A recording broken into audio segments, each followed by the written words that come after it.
There are fears for more than 10,000 people missing in Libya after a powerful storm tore through the east of the country. International aid organisations are trying to access the port city of Derna, where heavy rain and strong winds caused 2 dams to collapse, sending torrents of water rushing through the city of 89,000 people. Deaths have also been reported in Libya's second biggest city, Benghazi, and the towns of Baida, Susa, Al-Marj and Shahat, where hundreds of families have been displaced. Emergency workers have so far uncovered 1,500 bodies in the wreckage of Derna. Whole neighbourhoods were swept away after torrents of water engulfed the city, washing away 4 bridges.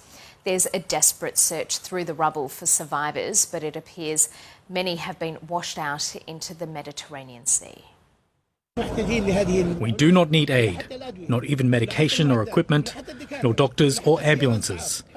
We have 400 ambulances involved. But we have a problem in retrieving the bodies from the sea. The Libyan Navy and divers are putting all their efforts into retrieving the bodies.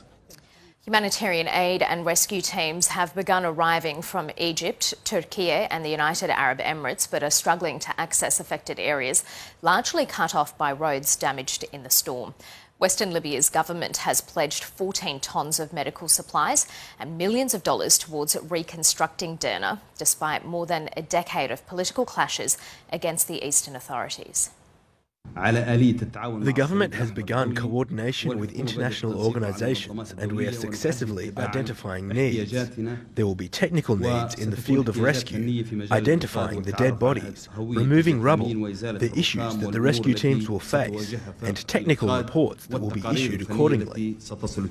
The North African country has been divided between rival administrations and beset by conflict since the Arab Spring uprising in 2011, meaning infrastructure has been left crumbling and vulnerable to natural disasters.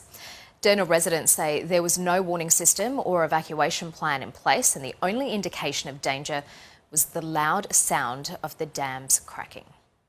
Then we heard that the dam had burst and the water had flooded the area. People were asleep and no one was ready. But this is what happens. What can we do? For me, my house is next to the valley, opposite the Al Sahaba Mosque. The whole family lives next to each other. We are all neighbours. We lost 30 people so far, 30 members of the same family. We haven't found anyone.